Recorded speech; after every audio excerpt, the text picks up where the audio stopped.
Sebelum masuk ke cerita, aku pengen kenalin nih salah satu hosting. Hosting ini sangat favorit nih buat gue. Kenapa bisa gue bilang ini favorit? Karena hosting ini bisa menghasilkan cuan. Namanya apa? Namanya First Story. Nah, buat kalian nih yang gak tahu First Story itu apa, jadi ini adalah platform palu gada baru yang paling keren, lengkap, dan mudah untuk membuat, mendistribusi, dan mengelola podcast kamu. Di First Story ini kalian bisa menggunakan fitur-fiturnya 100% gratis. Kamu bisa mengupload episode terjadwal dan mendistribusikan podcastmu di semua platform hits podcast kesayangan kalian. First Story menyediakan customer service yang luar biasa berkat tim yang berisikan podcaster berpengalaman. Kamu bisa share podcastmu tanpa ribet dengan F-Link yang akan mencakup semua link platform dan sosial mediamu. Dengan First Story Ads, kamu bisa mengakses monetisasi yang mudah dan beneran nih bisa kamu cairkan sesegera mungkin. Tanpa biaya tambahan dan tanpa ribet. Digaris bawahi, ribet gak pakai ribet ya. Jadi tunggu apa lagi? Gunakan hosting First Story sekarang juga. Hello? Hello? Podcast Network Asia. Lisir wangi seliramu tumaking sirno ojo tangi kanmu guling awas jo ngetoro aku lagi bang wingo yen setan kang tak putusi dudu sembarang ojo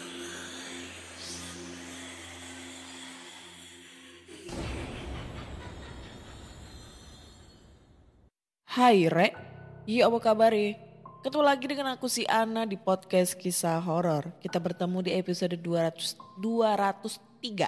Dan di episode kali ini aku membacakan cerita horor ataupun email berhantu yang sudah dikirimkan teman-teman melalui podcast kisah horor @gmail.com atau di Instagram podcast kisah horor serta Google Form yang lainnya tersedia di bio Instagram podcast kisah horor.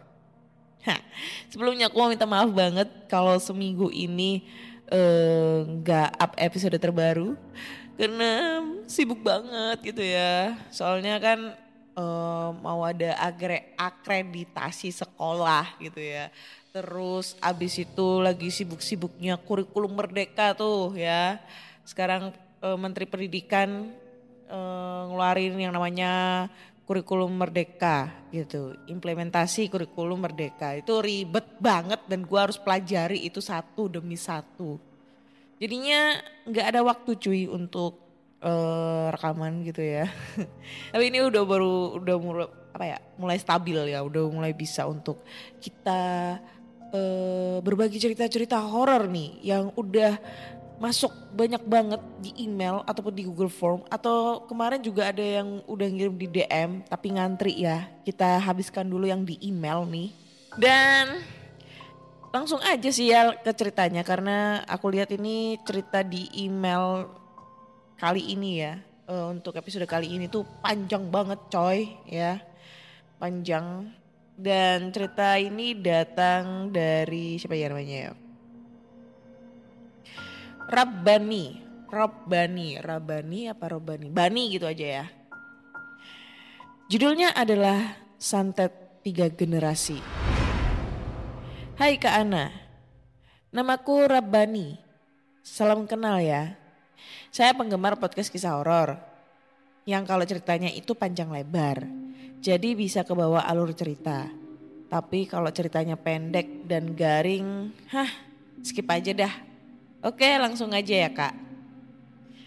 Cerita ini saya angkat dari tulisan teman yang menurut saya menarik dan kayaknya enak kalau dikasih background dari podcast kisah horor.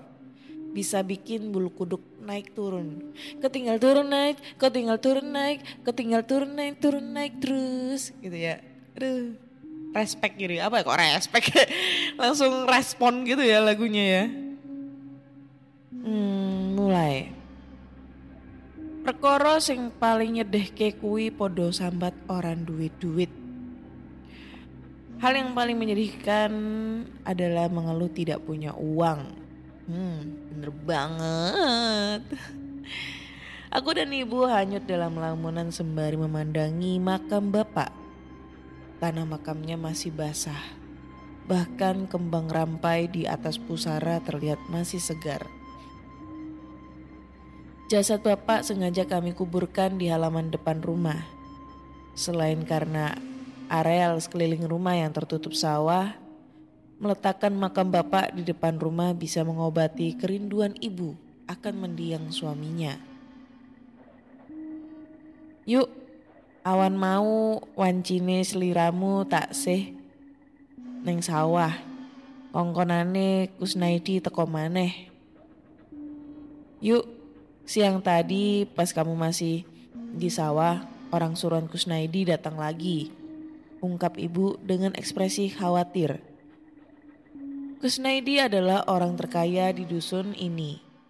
Beberapa waktu lalu ibu meminjam sejumlah uang darinya untuk menutup biaya pengobatan bapak. Sayangnya bunga yang diberikan terlampau besar sehingga kami kesulitan melunasi hutang itu. Jika hanya mengandal upah gaji harian yang tak seberapa dari sawah orang. Sampai kapanpun kami akan terus dibebani hutang pada Kusnaidi. Sebab bunga ribanya akan berlipat-lipat melebihi pinjaman dasar. Bu, kados pundi menawi mangke enjing dalam kesah dateng griyanipun Bi Zainab.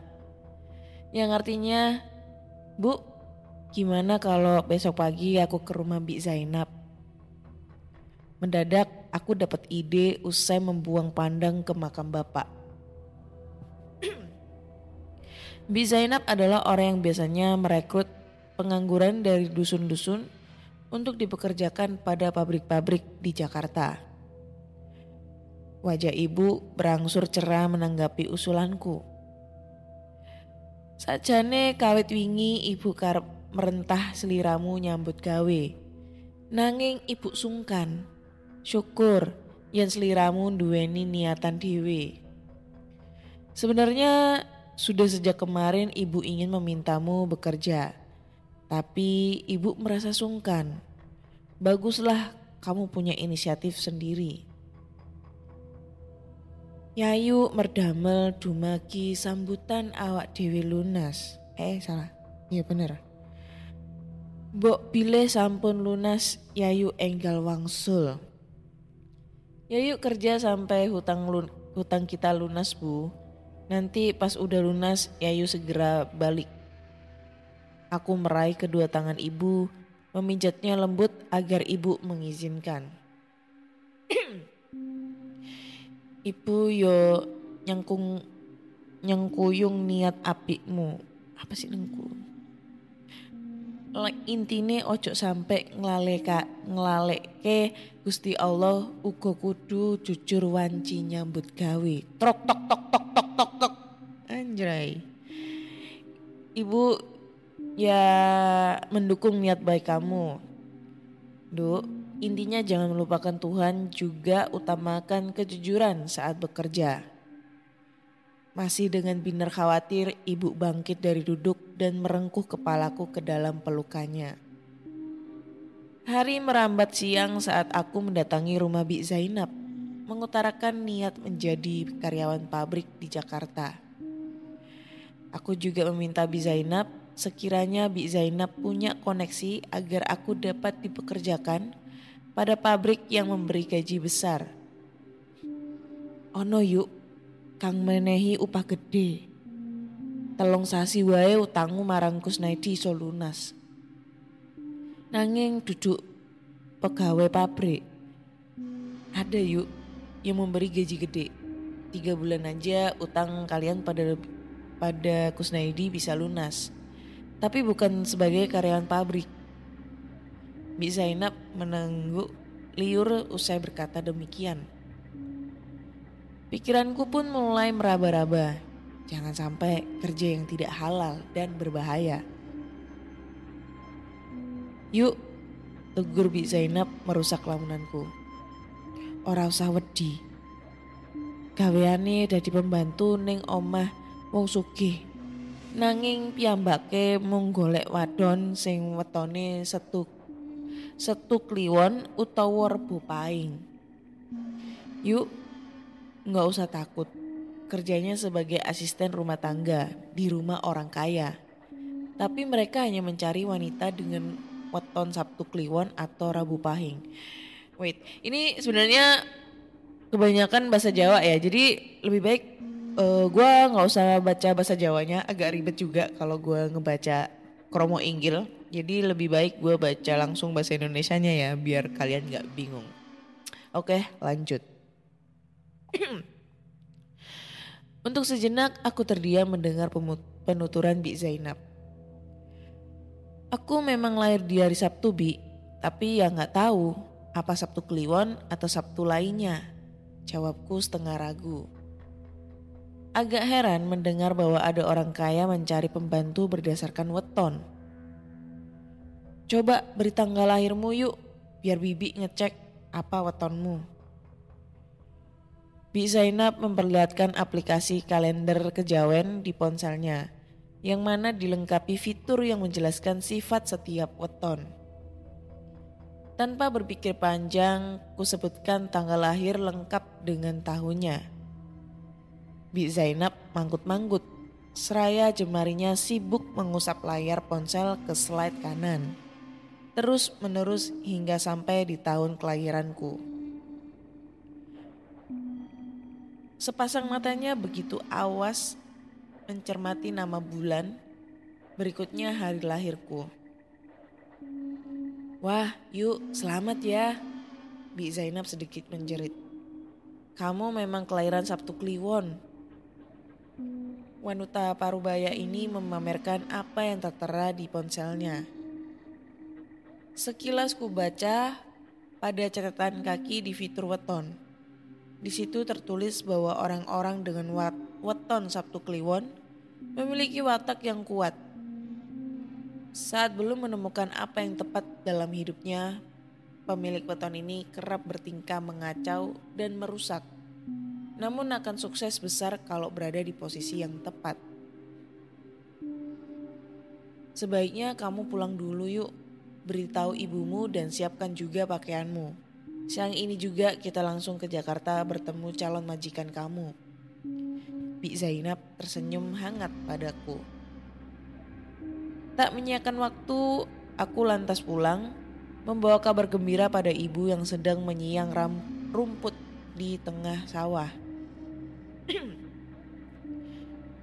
Setahu ibu, terkadang weton tertentu dianggap mendatangkan rejeki. Mungkin orang kaya itu mencari asisten kelahiran Sabtu Kliwon agar rejeki mengalir deras ke rumahnya. Ibu menjelaskan tanpa berhenti mencabut rumput liar di antara rimbunan padi yang tumbuh subur. Aku pun manggut-manggut tanda mengerti.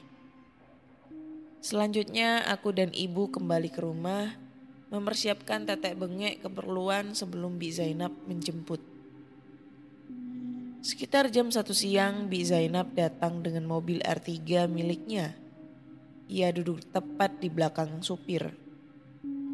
Hayo yuk, nanti telat loh, ajak Bi Zainab tanpa turun dari mobilnya. Supirnya bergegas membukakan pintu untukku dan aku duduk di samping Bi Zainab. Ada sedih yang menjalar saat terakhir kali melihat wajah ibu. Wanitaku itu masih berdiri di ambang pintu sampai mobil melaju pergi. Sudah larut malam saat kami tiba di rumah calon majikanku. Rumahnya sangat besar, terdiri dari 4 lantai dan berada di suatu kompleks perumahan mewah. Satu yang membuat perasaanku tak enak. Walau rumahnya dicat serba putih dan terkesan glamor, namun aku merasakan adanya hawa mistis yang kuat. Rumah ini dijagai makhluk astral di tiap sisinya. Aku tahu, tapi tak mampu melihat seperti apa wujud mereka. Bi Zainab mengetuk pintu sementara aku berdiri keluh di balik punggungnya. Dalam hati bergelitik, pantas saja gaji asistennya besar. Bekerja di rumah semegah ini tentu akan sangat melelahkan. Nyaliku serasa ciut seketika. Beberapa saat berselang, pintu dibukakan. Nampak sepasang suami istri berdiri menjulang di tengah pintu. Tanpa sepeser kata, sebaliknya hanya lewat kode-kode mimik yang mereka tunjukkan pada Bi Zainab, kami dipersilakan masuk dan dituntun ke sebuah ruangan. Ruangan yang berada di lantai 3 rumah ini. Lampu di ruang itu didesain remang. Semua perabot berwarna hitam polos, termasuk gorden yang menutupi seantero jendela berkaca lebar. Suasana terkesan seperti berada dalam film Harry Potter. Selanjutnya kami dipersilakan duduk. Duduk mengitari meja bundar berbahan marmer hitam. Saya bawakan lagi orang baru, Pak, Bu. Namanya Yayu. Semoga kali ini berhasil, ucap Bi Zainab pada Pak Sutri di hadapan kami. Pria itu beralih menatapku lekat. Kumisnya bergerak-gerak, bibirnya seakan mengucap sesuatu pada sosok tak kasat mata di dekatnya. Kamu lahir di Sabtu Kliwon atau Rabu Pahing? Tanyanya dengan suara yang ternyata sangat lembut, beda dengan wajahnya yang garang. Sabtu Kliwon, Pak. Dengan sopan aku menjawab.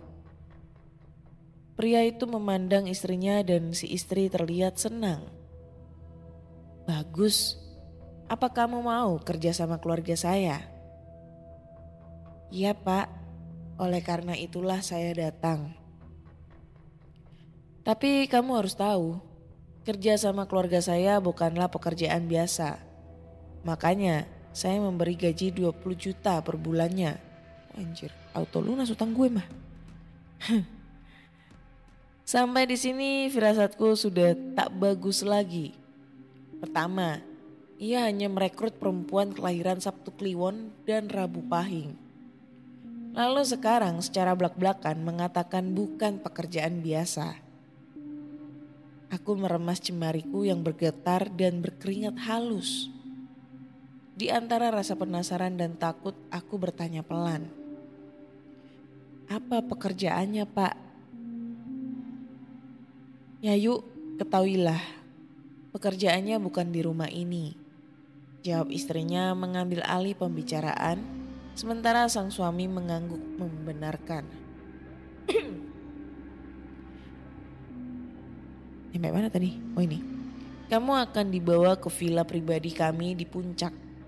Di sana tugasmu hanya membantu Nyi Ratni. Dia adalah orang pintar yang sudah lama melindungi keluarga saya. Seperti yang suami saya katakan, ini bukanlah pekerjaan biasa. Ada pantangannya. Omong aja, Pak. Bu, apa pantangannya? Biar saya siap. Tatapanku tertuju pada si wanita.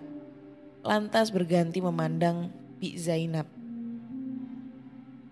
Di sampingku Bi Zainab mengangguk setuju. Kamu dilarang mengundurkan diri sebelum pekerjaan itu selesai. Kalau setuju, gaji kamu untuk 2 bulan saya bayarkan saat ini juga. Wanita ini berucap tenang, seakan sudah tahu bahwa tawarannya akan aku terima mentah-mentah. Mengingat akan hutang yang harus segera dilunaskan, aku pun menyanggupi persyaratan itu. Selanjutnya pasangan suami istri ini memperkenalkan diri. Namanya Pak Waluyo, bukan nama sebenarnya, dan istri bernama Bu Agni, juga bukan nama sebenarnya. Mereka memberiku uang sejumlah 40 juta dan berjanji akan membayar tuntas jika aku mampu bertahan hidup sampai selesainya pekerjaan yang dimaksud. Hatiku mencelos menerima uang sebanyak itu. Bebanku terasa ringan seketika.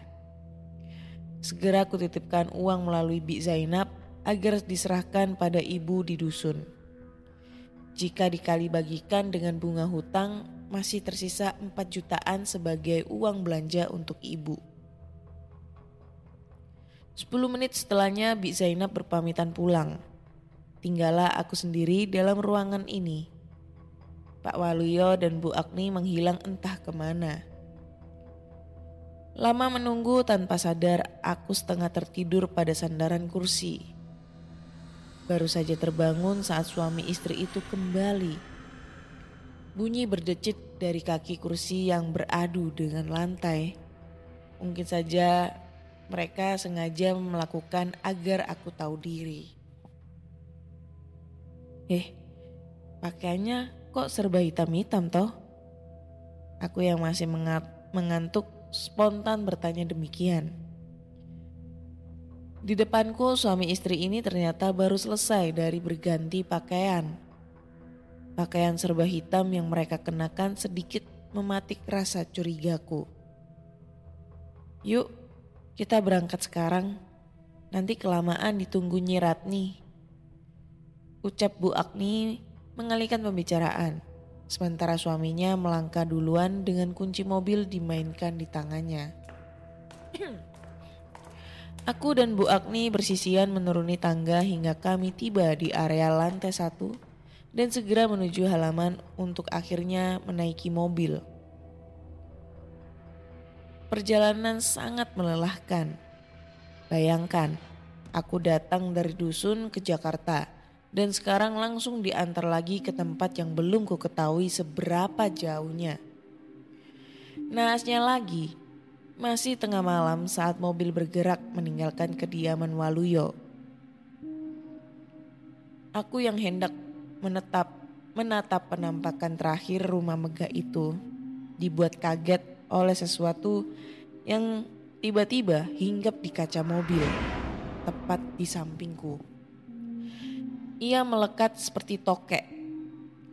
Aku pikir mungkin sejenis binatang malam. Namun ternyata wujudnya sangatlah mengerikan. Mirip malaikat iblis.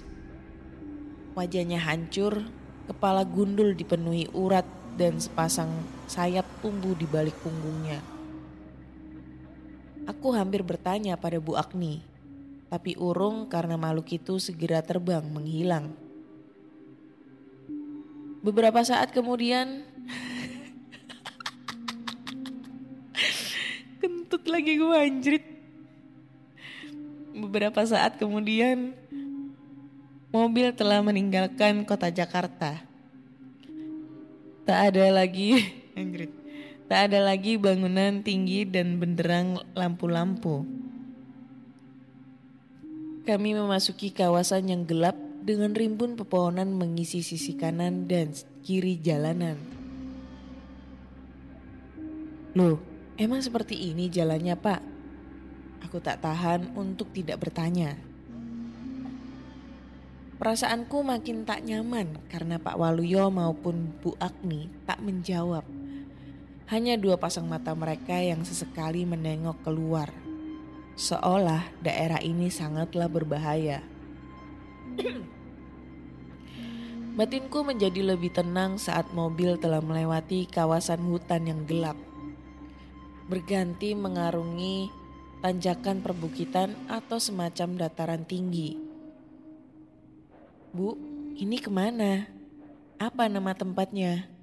Aku terpaksa bertanya lagi. Ada sedikit kemajuan.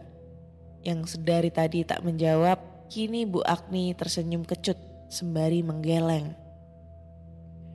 Aku berusaha menenangkan diri dan beranggapan semuanya akan baik-baik saja. Setelah melewati jalanan yang bergelombang naik turun, tibalah kami di villa yang dituju. Cahaya mobil menyoroti situasi villa itu. Kumuh, jauh dari kesan mewah. Walau ukurannya lumayan besar, tapi hampir seluruh dindingnya mengelupas. Menyisakan pemandangan batu bata merah yang seharusnya tertutup campuran semen. Aku masih mengamati sebelum akhirnya tersentak saat sadar seorang wanita tua sedang menunggu di sana. Ia berdiri mematung dengan satu tangannya menopang tongkat di tanah. "Nyirat nih," gumam Pak Waluyo diikuti membuka pintu mobil. Gegas ia menyambangi wanita tua itu. Bu Agni menyusul turun. Aku meraih tas berisi pakaian, lantas mengikuti langkah mereka. Namun keduanya memberi salam dan mencium punggung tangan Nyi Ratni. Nyi Ratni tersenyum hangat padaku. Ia menyempatkan bertanya namaku dan memperkenalkan namanya juga. Setelah itu ia mempersilakan kami masuk ke dalam villa. Wanita yang dianggap orang sakti ini tidak sesakti perkiraanku. Kaki kanannya pincang dan salah satu matanya rusak. Aku menelan ludah saat sadar bahwa itu bukanlah cacat bawaan lahir. Wanita tua ini sepertinya punya pengalaman buruk dalam hidupnya. Ada banyak bekas jahitan pada kaki yang pincang. Lalu pada mata yang rusak, bola matanya sudah tak ada. Hanya kelopak mata yang tak bergerak. Orang kaya raya tidak pernah sendiri. Yuk, selalu ada orang pintar membentengi dari belakang. Ucap Nyi Ratni saat kami ia persilakan duduk. Pak Waluyo dan Bu Agni tertawa kecil mendengar pengakuan Nyi Ratni. Sementara aku hanya bergeming memangku tangan di pangkuan. Kami duduk di ruangan kecil, mirip tempat khusus untuk memberi sesajen pada makhluk goib. Mereka masih berbasa-basi, namun fokusku beralih ke sudut ruangan. Kulihat ada banyak sekali boneka jerami ditumpuk di situ.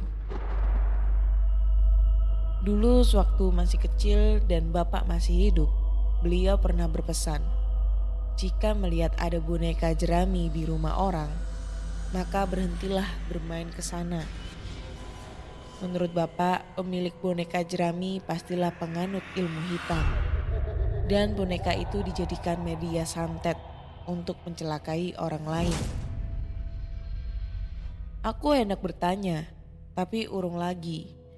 Sebab Pak Waluyo dan Bu Agni kini berpamitan pulang. Nampak Nyi Ratni mengantar mereka sampai ke halaman villa. Sepeninggal mereka, situasi villa mendadak sunyi. Hanya suara angin yang sesekali mendesau. Rasanya seperti sedang diasingkan ke dunia lain. Lampu di villa ini 11-12 dengan lampu yang ada di salah satu ruangan di rumah Pak Waluyo. Sangat remang. Setelah ku teliti, ternyata adalah lampu tua yang sudah tak layak pakai. Mungkin berkaitan dengan keperluan klinik.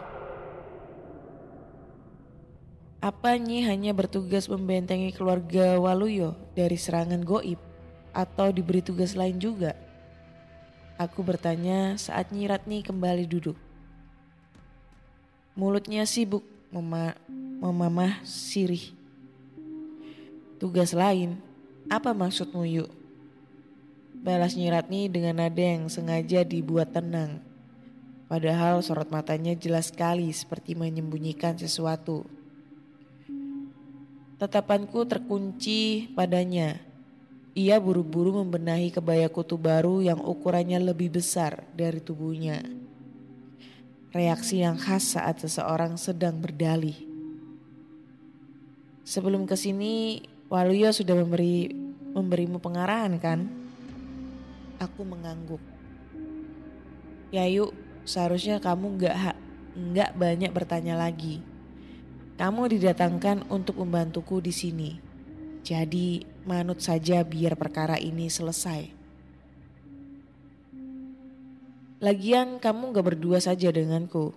Ada beberapa temanmu di belakang. Sudah sepekan mereka mendekam di villa ini. Mendekam? Mendekam macam apa yang dimaksud Nyi Ratni? Pantas sedari tadi tak terdengar suara orang lain di villa ini. Aku tak berkomentar apa-apa, meski begitu timbul rasa penasaran bercampur khawatir. Bahkan tergerak untuk memeriksa. Manakala aku melangkah menuju ke ruang tengah yang ukurannya paling luas dari semua ruangan. Nyi Ratni tiba-tiba berbisik, tepat di balik punggungku. Tempatnya bukan di situ yuk.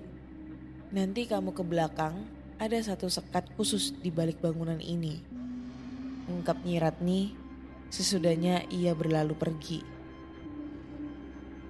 Di bawah temaram cahaya lampu, aku memberanikan diri menyambangi sekat yang dimaksud. Melangkah perlahan. Kulit-kulit tembok terkelupas jatuh ketika aku lewat. Campuran semen dan pasirnya mengeluarkan debu yang mengotori udara.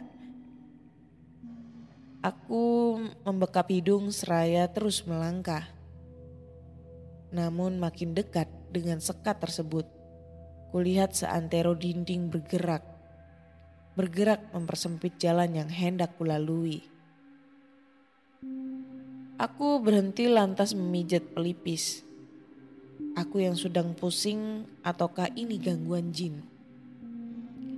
Belum selesai perkara ini, aku kembali dikagetkan oleh lantai yang ikut bergerak.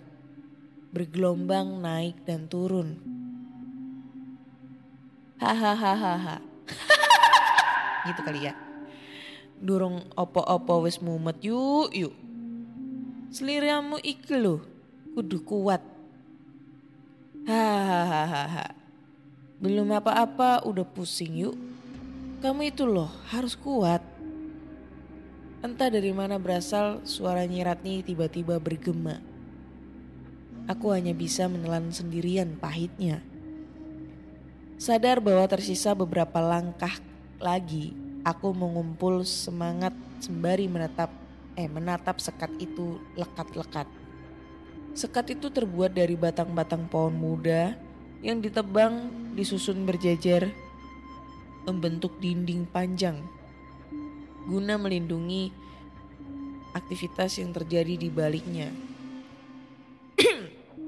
Aktivitas apa? Aku masih menebak dikala sesosok makhluk terbang dari arah belakang dan hampir saja menyambar batok kepalaku. Sontak aku menunduk, melindungi kepala, dan baru aku sadar ternyata dialah makhluk yang saat itu menempel di kaca mobil Pak Waluyo. Ia mendahuluiku masuk ke ruangan di balik sekat itu. Sesaat kemudian terdengar suara wanita marah-marah. Goblok kamu Kajiman, kamu gagal lagi. Udah 2 orang mati konyol di sini. Dan kamu belum juga menembus pertahanan keluarga itu. Pakiknya dengan nafas berat. Andai tua bangka itu mengirimmu ke neraka, aku pasti lega. Tambahnya.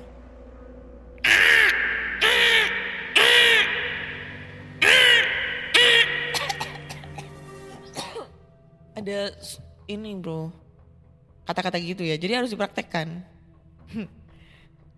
Makhluk bernama Kajiman menyahut garang. Suaranya lebih mirip teriakan burung gagak. Aku membungkuk seraya menutup telinga karena ngeri. Kajiman terbang berantakan, menabrak bidang antar dinding dan membuat rusuh. Hingga akhirnya terdengar lagi suara si wanita. Cepat pergi, Kajiman. Jangan coba-coba kembali jika masih gagal.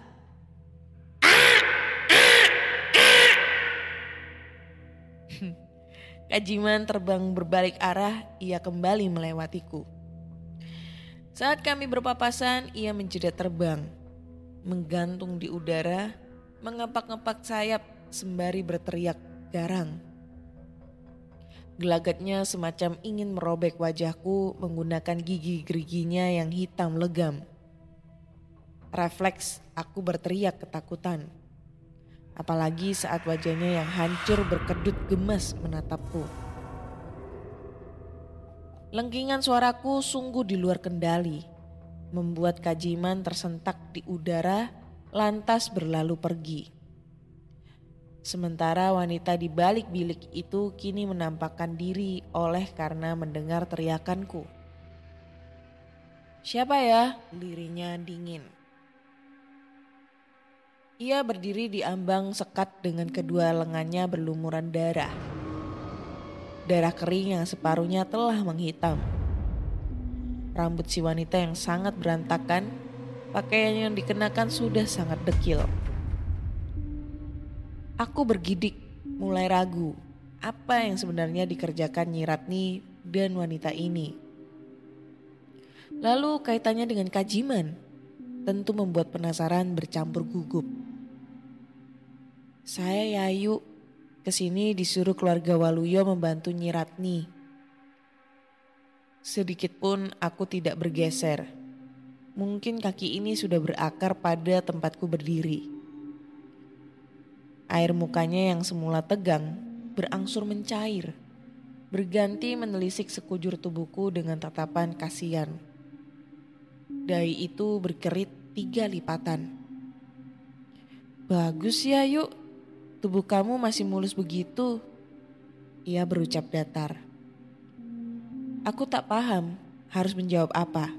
Sampai akhirnya si wanita menyingkap ujung rok lisketnya yang menjuntai menutupi mata kaki. Aku meringis. Tatapanku terfokus pada luka borok di sekujur betisnya. Semacam bekas-bekas cakaran yang kini infeksi, bengkak dan memerah. "Maaf, tugas apa yang kalian kerjakan untuk keluarga Waluyo?" Mataku memicing. "Shh!" Desis wanita itu buru-buru meletakkan telunjuk di depan bibirnya.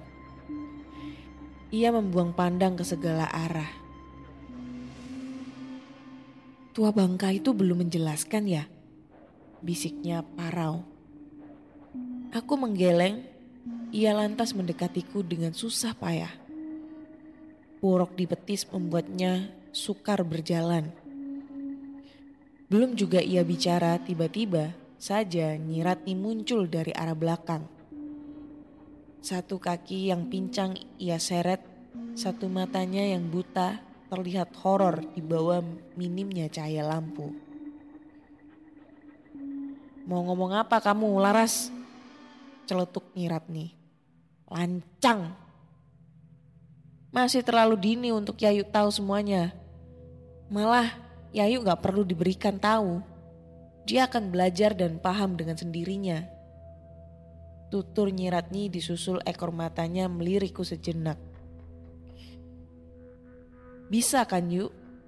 tanya wanita tua itu sinis. "Ya bisa gak bisa, harus bisa," imbunya lagi. Aku dan wanita bernama Laras hanya bergeming di hadapannya. Jelas sekali bahwa Laras sudah muak pada Nyi Ratni. Dan dari gelagat yang terbaca, aku menangkap keinginan Nyi Ratni yang ingin melimpahkan posisi Laras padaku. Santet ini gak bisa berhasil selama kamu gak bisa mengendalikan Kajiman. Percuma lahir di Sabtu Kliwon kalau insting kamu gak jalan. Nyi Ratni yang serius menatap Laras. Aku berkeringat halus. Lain halnya dengan Laras yang mendengkus kesal. Laras kemudian melangkah dengan susah payah kembali ke balik sekat. Di saat bersamaan terdengar rintih menyakitkan dari dalam bilik itu. Suara-suara memaki Laras dengan bahasa yang kasar. "Sudah gila kau perempuan jalang. Beritahu kapan semua ini selesai?" lirih seseorang. "Seharusnya sejak awal kau bunuh saja kami," sambung yang satunya. Suara keduanya adalah sama-sama suara perempuan. Oleh karena dikode oleh Nyi Ratni, aku pun menyusul Laras memasuki sekat rahasia itu. Baru ada 2 langkah di dalam ruang itu, aku terpaksa terhenti karena syok. Ini di luar dugaanku. Apa yang kusaksikan sangatlah tidak manusiawi. Ada dua wanita yang tangan dan kakinya dirantai. Luka memenuhi sekujur tubuh mereka. Bekas tusukan benda tajam juga memar-memar dan lebam membuat keduanya lemah tak berdaya. Bahkan untuk sekedar membuka mata mereka sudah tak sanggup. Hanya bibir pucat yang sesekali memaki. Memaki Laras yang kini telah siap menyakiti mereka lagi. Aku melangkah mundur, mengur dada yang gemetar. Sama sekali tak terbesit hal semacam ini sebelumnya. Tanpa sadar, aku hampir menubruk Nyi Ratni yang sedari tadi mengawasi dari belakangku. "Nyi, aku butuh penjelasan," ucapku lugas. Tatapanku tak berpindah dari menatap manik matanya yang rusak. Nyi Ratni kelabakan. Ia bingung bagaimana harus menjelaskan. Aku dan Nyi Ratni sama-sama terdiam.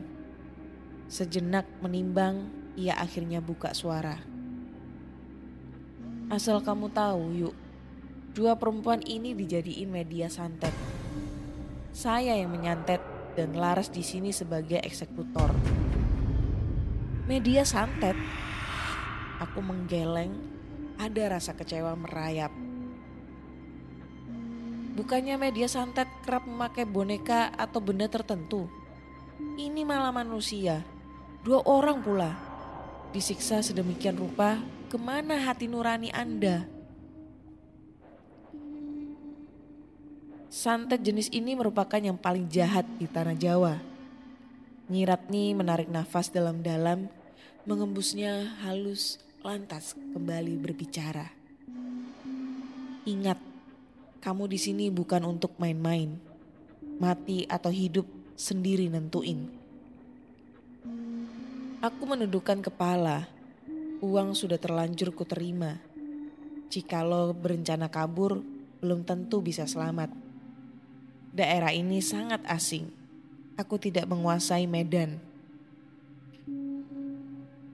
"Ras, pakunya udah dipanasin." Nyi Ratni beralih memandang Laras.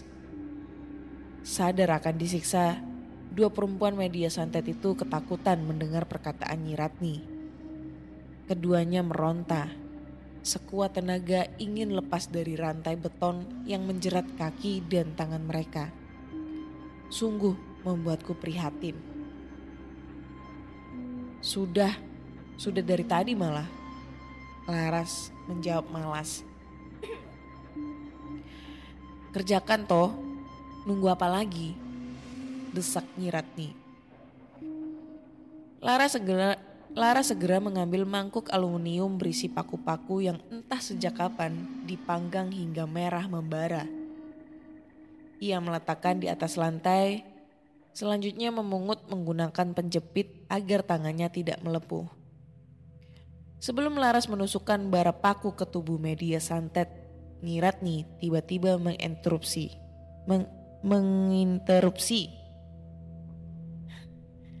Ia mengelus pucuk kepala kedua perempuan tersebut, kemudian menasehati. "Jangan ngecewain Pak Waluyo, Yonduk. Berdua harus tetap hidup sampai target santet kita yang meninggal duluan. Bisa kan? Ya?" Salah satu perempuan menggeleng lemah. Air matanya jatuh tanpa isakan. "Saya udah ndak sanggup lagi, Nyi. Wong orang yang disantet itu kuat juga ilmunya," ucapnya parau. "Kamu jangan kecil hati, Nduk. Sedikit lagi ritual ini pasti berhasil. Jangan menyerah." Nyi Ratni kembali mengusap kepala mereka. Perempuan yang satunya lagi berambut ikal sebahu. Selain tak menyahut, ia kini nampak siap untuk dianiaya. Nasihat Nyi Ratni membuat rahangnya mengeras serta tangan mengepal gemas. Seolah ia bertekad memenangkan ritual santet ini. "Tetap hidup, harus tetap hidup. Bisiknya yang membuat Laras dengan cepat menusukkan bara paku ke leher, dada, dan perutnya. Anjrit. Ia mengerang menyayat hati. Tenang Vira, kamu akan tetap hidup. Aku yakin kamu selamat. Bujuk Laras yang tak tega melihat Vira menangis kesakitan. Setelahnya perempuan bernama Vira rubuh ke lantai. Ia pingsan. Panasnya bara paku membuat luka yang ditorehkan tidak berdarah tapi parah ke dalam. Pemandangan ini membuat Nyi Ratni gembira. Ia tidak tahan untuk mengomentari. Laras, lain kali kamu harus totalitas. Santetnya bakal berhasil dengan sempurna bila kamu dipenuhi benci serta tanpa rasa kasihan. Tanpa kasihan? Laras mendelik kesal. Ia mendepak mangkuk berisi bara paku hingga terserak ke lantai. Setelahnya ia angkat kaki dari bilik itu. Nyi Ratni mendesah, nampak menyerah menasehati Laras. Tidak ada kecocokan antar keduanya. Kamu gak istirahat yuk, ini sudah hampir pagi loh. Tegur Laras kepadaku. Ia berjalan ke ruang tengah lantas menaiki anak tangga menuju lantai 2. Nyi Ratni mengode agar aku mengikuti Laras. Kamar kalian ada di atas. Jangan coba-coba buka pintu jika ada yang mengetuk, pesan Nyi Ratni. Aku melirik kedua perempuan itu sebelum menuju ke lantai 2 dan sempat berpikir kenapa Laras hanya menyakiti perempuan yang bernama Vira, sedangkan yang satunya tidak. Apa karena perempuan itu belum siap atau bagaimana? Terdengar ayam berkokok saat aku menapaki anak tangga. Baru sadar hari sudah menjelang subuh. Aku sekamar bersama Laras. Terdapat 3 ranjang di kamar ini. Ranjangnya lumayan mewah, khas villa. Hanya saja bed cover berbau apek akibat tidak pernah dijemur atau dibersihkan, apalagi dicuci. Laras sudah mendengkur nyenyak ketika aku masuk. Segera aku tutup pintu dan menguncinya. Menyimpan tas pakaian ke dalam nakas. Aku reba di atas ranjang. Terasa sangat lelah, tapi herannya sulit sekali memejamkan mata. Berkelut bagaimana Laras menusuk paku panas ke tubuh Vira. Kalau Vira dan satu temannya adalah media santet, artinya Laras adalah eksekutornya. Lalu bagaimana denganku? Tentu sebuah pertanyaan yang membuat gelisah. Demi membunuh waktu, aku memilih duduk di tepi ranjang, menghitung cicak di plafon sembari menanti datangnya pagi. Beberapa saat berselang, terdengar pintu kamar diketuk berirama. Tiap irama terdiri dari 3 ketukan. Siapa itu? Aku bangkit, berniat membuka pintu. Belum menyentuh gagang pintu, pesan Nyi Ratni mendengung di kepalaku. Aku kembali duduk, kupijat pelipis sampai ke dahi. Kuabaikan ketukan pintu yang kini berubah menjadi gedoran. Makin lama makin keras. Makin keras hingga tak terdengar suara lagi. Pagi harinya, telurnya udah matang yuk. Laras memantau sebatas pintu di pintu dapur. Aku mengangguk. Tangan ini sibuk mengupas cangkang telur rebus satu persatu. Siapa yang makan telur sebanyak ini, Ras? Aku bertanya mumpung Laras masih berdiri di sana. Wanita itu tertawa kecut. Mira sama Vira. Aku menelengkan wajah. Oh, Mereka makan ini. Kembali kutatap belasan telur rebus. Nggak pakai nasi. Laras tertawa aneh. Kali ini ada ekspresi tak senang di wajahnya. Yuk, santet itu identik sama telur. Selain mempercepat sembuhnya luka di tubuh mereka, makan telur rebus akan mementalkan sihir yang dikirim balik. Aku mengangguk, tak lagi memperpanjang tanya. Selesai mengupas telur, Laras memintaku menyuapkan ke mulut Vira dan Mira. Sementara dirinya sibuk menyiapkan air hangat untuk membasuh Mira dan Vira. Anak Sabtu Kliwon ya kamu. Desis perempuan bernama Vira saat telur yang kelima selesai ditelannya. Sesekali ia menyebut nama Allah ketika bergerak. Yang mana luka di tubuhnya menimbulkan rasa sakit. Betul, kalau kamu, aku menjeda memberinya telur, berganti menyuapkan ke mulut Mira. Rabu Pahing yuk, weton yang bagus sebagai media santet, ucapnya dengan suara yang hampir tak terdengar. Aku menatapnya lekat, baru ngeh tentang motif di balik keluarga Waluyo yang hanya merekrut perempuan dengan weton Sabtu Kliwon dan Rabu Pahing. Wetonku Sabtu Kliwon, berarti aku dipersiapkan menjadi eksekutor bukan media. Apa si Laras tidak mumpuni? Aku pun merasa tidak lebih bagus dari Laras. Yuk, semalam aku berhasil. Barusan 2 orang mati dalam keluarga itu. Vira kembali berbisik. Kamu bisa tahu gimana caranya? Kutata poni rambut Vira yang berantakan menutupi kedua matanya yang setengah terpejam. Kamu lupa, aku ini perantara. Dulu sebelum disiksa, sudah melewati masa berpuasa sebagai pembuka ritual. Maksudnya? Vira tak langsung menjawab. Ia meminta minum karena tersedak memakan banyak telur. Setelah ku beri minum segelas air putih, ia nampak lebih bersemangat. Dulu sesudah berpuasa, aku menjadi peka yuk. Mata batinku terbuka. Aku mengenal jelas wajah-wajah anggota keluarga itu. Meski di kehidupan nyata tak pernah berjumpa. Baiklah. Kamu mengenal mereka, 2 orang yang meninggal itu. Apa kamu yakin? Gimana caranya mereka meninggal? Aku menggaruk ujung dagu. Aku bertanya sembari memberi minum Mira yang sedari tadi terdiam di samping Vira. Diamnya Mira bisa kutebak karena ia gagal semalam.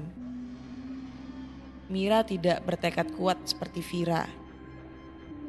Semalam batinku melihat kecelakaan mobil di mana 2 orang meninggal. Bila benar demikian maka Pak Waluyo akan datang hari ini juga, sama seperti sebelumnya. Apa sebelumnya santet ini sudah berhasil membunuh salah satu anggota keluarga itu? Benar yuk, tapi gak semuanya dibuat meninggal. Beberapa dibuat gila, sakit jiwa, sesuai keinginan keluarga Waluyo. Apa? Aku membekap mulutku yang menganga kaget. Di saat yang sama, Laras masuk membawakan sebaskom air. Terpaksa kami berhenti mengobrol dan bersikap seolah tak terjadi pembicaraan. Laras sibuk membasuh tubuh Vira dan Mira. Mereka menjerit saat kain basuh mengenai luka. Untuk itu Laras berkali-kali minta maaf. Aku masih memperhatikan, namun timbul rasa penasaran akan keberadaan Nyi Ratni. Mengapa belum muncul batang hidungnya di pagi ini? Ngelamun yuk, tegur Laras. Ia baru selesai membasuh. Sementara Vira dan Mira mulai tertidur dalam posisi di rantai. Aku mendongak. Nyiratni mana Ras? Kok gak kelihatan? Tanyaku pelan. Halah, si tua bangka emang begitu. Sudah bengkok, gak bisa diem. Seloro Laras. Mending kau petik sayur ke belakang villa. Soalnya keluarga Waluyo belum mengantarkan kita stok makanan. Aku mengiyakan. Jujur saja aku memang lapar. Sedari malam belum makan apapun. Mengambil tampah dari dapur, aku segera menuju belakang villa. Laras sempat mendengung agar tidak mengambil jalan yang sebelah kiri. Area belakang villa lumayan luas. Makin ke belakang makin landai. Terdapat suatu area lapang yang terhubung dengan hutan kecil. Dengan cepat aku memasuki hutan yang mana menurut Laras ditanami sayur mayur oleh Nyiratni. Benar saja, tidak beberapa jauh dari bibir hutan sudah terlihat betapa suburnya tanaman pangan. Pohon-pohon kates berbuah lebat.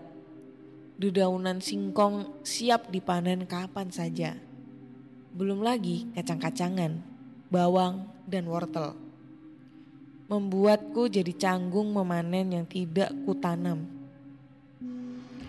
Keasikan memetik pucuk daun singkong, perhatianku beralih pada sesuatu yang barusan hinggap di pucuk salah satu pohon kates. Lumayan besar dan mengerikan. Kajiman. Hampir saja aku memekik. Segera aku membungkuk, bersembunyi. Masih terbayang bagaimana sikap Kajiman yang hampir merobek wajahku malam itu. Dan sampai detik ini aku belum paham makhluk golongan apa dia. Jin ataukah hewan purba. Tak beberapa lama kemudian Kajiman berpindah tempat.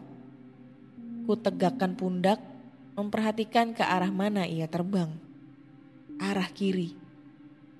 Bukankah arah itu yang sempat diperingati oleh Laras? Jadi penasaran, ada apa di sana?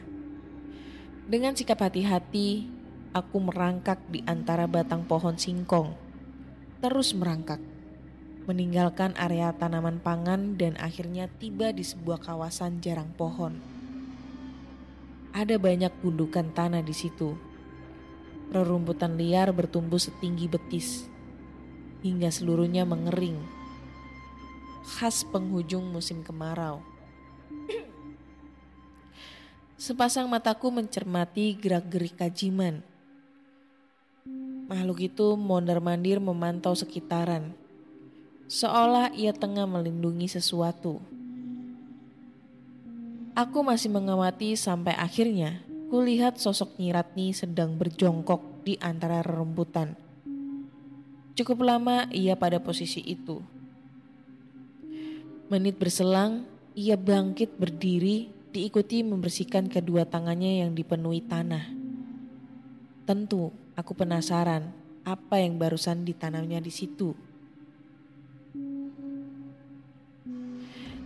Asik mengamati seekor landak tiba-tiba menyusruk ujung kakiku. Aku pikir Nyiratni dan Kajiman akan memergokiku.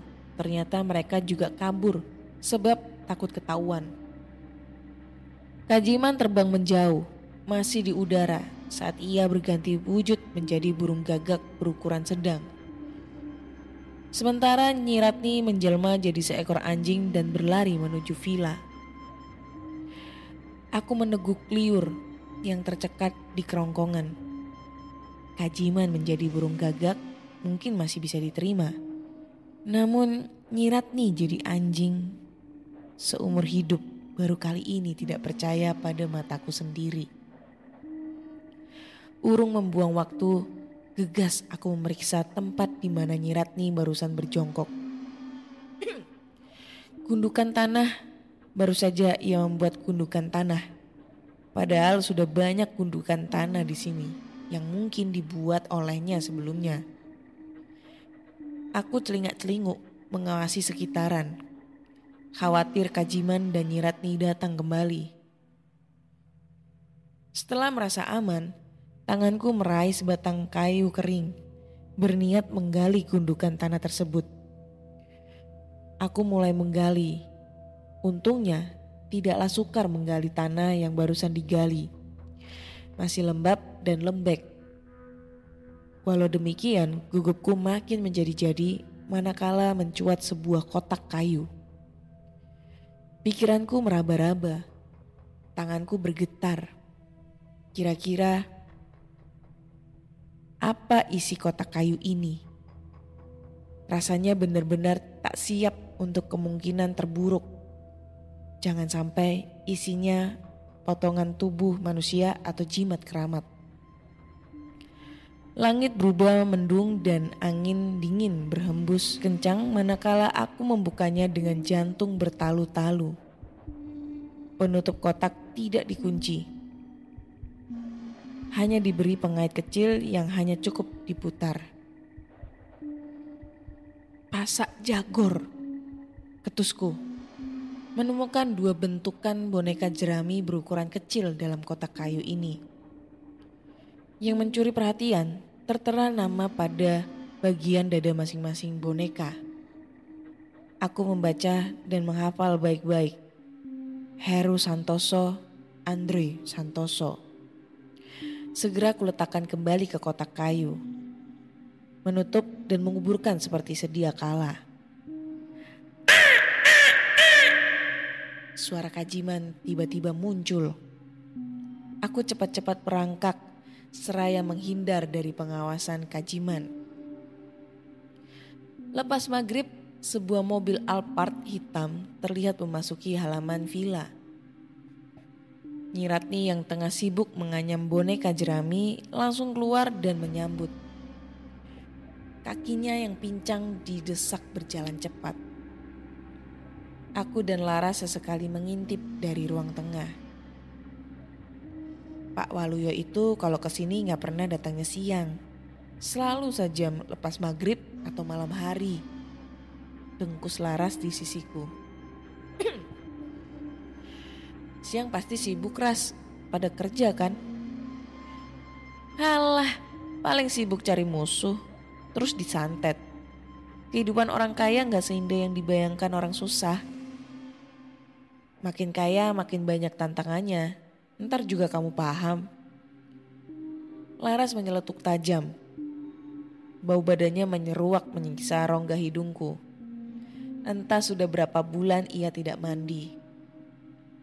Perbincangan Nyi Ratni dan Pak Waluyo samar terdengar hingga ke ruang tengah. Aku pura-pura nyapu, sementara Laras berbaring di sofa tua yang sudah sangat usang. Mereka membahas perihal tewasnya 2 target yang disantet. Tewas dalam kecelakaan maut. 2 orang itu adalah ayah dan anak laki-laki yang merupakan anggota keluarga Santoso. Si anak tidak fokus mengemudi, sementara sang ayah sibuk teleponan. Persis sama dengan apa yang dikatakan Vira. Aku sudah selesai menyapu, tapi pembicaraan mereka belum juga kelar.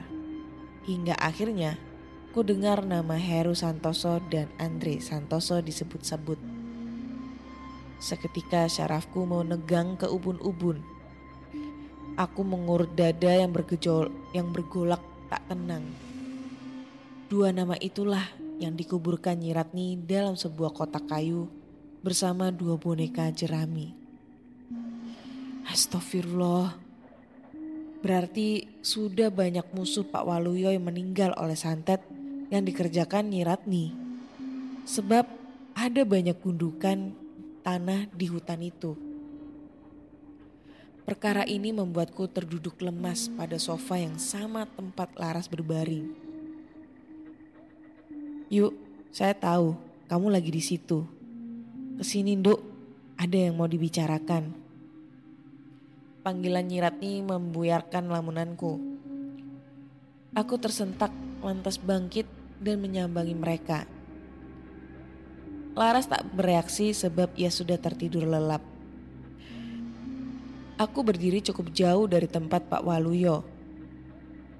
Melipat tangan juga menunduk, menanti apa yang akan dibicarakan.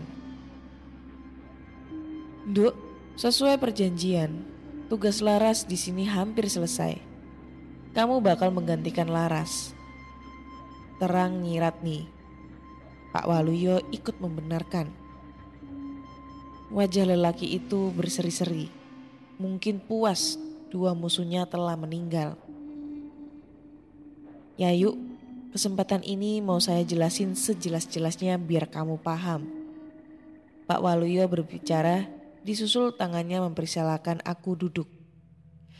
Setelah duduk berdekatan dengan mereka, Pak Waluyo lantas mengeluarkan secari kertas dari sakunya. Disodorkan padaku. Dahiku mengernyit, butuh waktu untuk mendalami isi kertas itu sebelum akhirnya mengangguk paham. Garis keturunan keluarga Santoso disusun menyerupai bagan. Dari generasi pertama hingga generasi ketiga. Bagi yang sudah meninggal, nama mereka dicoret tinta merah. Dituliskan juga tanggal kematian. Aku menelisik tanggal itu satu persatu. Jarak kematian mereka tidak bisa dibilang berdekatan. Tidak juga berjauhan. Kemungkinan besar Pak Waluyo menargetkan dalam jangka waktu 5-7 tahun. Sebenarnya masa kerja Laras bisa diperpanjang, ungkap Pak Waluyo. Aku menatapnya serius. Hanya saja dia gak akur sama Nyi Ratni. Kami mendongak ke arah ruang tengah. Di sana Laras masih terlelap di sofa. Tapi kamu harus menjalani ritual. Nanti dibimbing sama Nyi Ratni. Harus siap ya. Pak Waluyo melipat kertas yang kukembalikan padanya. Lalu memasukkan ke dalam saku. Aku mengangguk setuju. Sementara di luar sana malam merangkak ke titik paling pekat. Serasa tenggelam dalam kegelapan yang paling dalam. Bersambung. Terima kasih. Mau bacain ya Kak? Baik Kak Ana. Sukses terus buat podcastnya. Ini durasi berapa ya? Ntar gue lihat dulu ya durasinya ya. Anjay panjang banget. 1 jam coy. 1 jam gue ngebacain ini cerita. Dan sebenarnya ini ceritanya kayaknya cerita novel kali ya. Atau mungkin ada cerita di blog gitu. Di blog terus mungkin dia share di sini. Sebenarnya ini ceritanya bagus sih ya. Gue suka banget sama cerita-cerita horor, cerita-cerita mistis. Tapi sekarang gue udah jarang banget sih baca-baca novel gitu ya. Tapi kalau ini dibacain gila, ini keren banget sih. Kalau seandainya ini dibikin film, ini juga keren banget. Dan ini endingnya masih bersambung coy. Mungkin masih banyak cerita yang dia kasih ke kita dan masih banyak cerita yang gue bacain sampai mulut gue berbusa. Sampai gue batuk itulah. Tapi gue gak tahu ini cerita real atau fiktif ya. Kalau misalnya ini cerita real, gila ini pasti keren banget. Kalau di filmin juga keren nih. Tapi kalau ini ceritanya fiktif, sayang banget ya kalau fiktif ya. Yang kalau misalnya dunia santet gue masih percaya ya. Tapi kalau halnya pas pada posisinya si Nyi Ratni berubah menjadi anjing, ini kayak seketika kayak membuyarkan otakku kalau ini cerita real gitu ya. Karena waktu gue ngebaca ini cerita, gue mikirnya ini real. Tapi kalau pas gue ngebaca Nyi Ratni berubah jadi anjing langsung buyar nih. Real nyata itu buyar jadi fiktif. Rekayasa gitulah intinya ya. Hanya sebuah dongeng gitulah ibaratnya. Gitu guys. Tapi ceritanya ini keren sih. Gue baru tahu kalau ada media santet itu melalui manusia.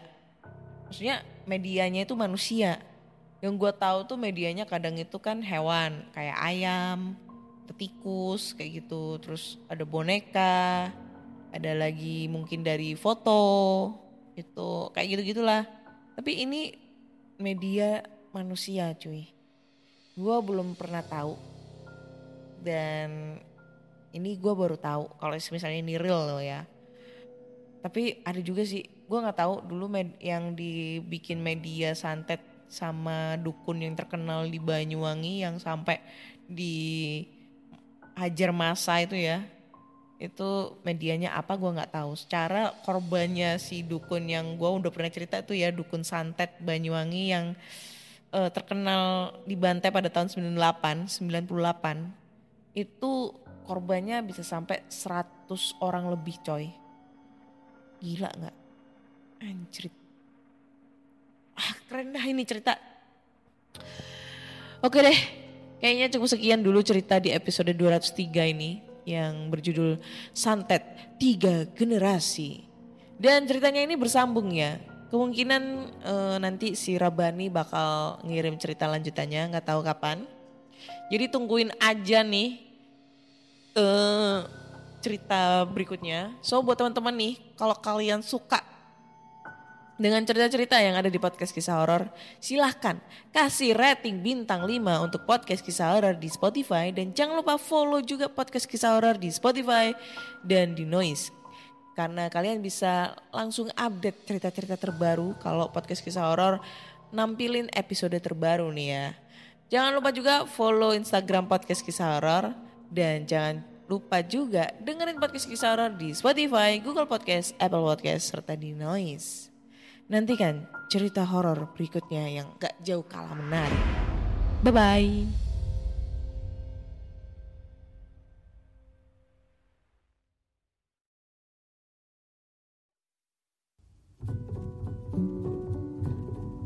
Pandangan dan opini yang disampaikan oleh kreator podcast, host, dan tamu tidak mencerminkan kebijakan resmi dan bagian dari Podcast Network Asia.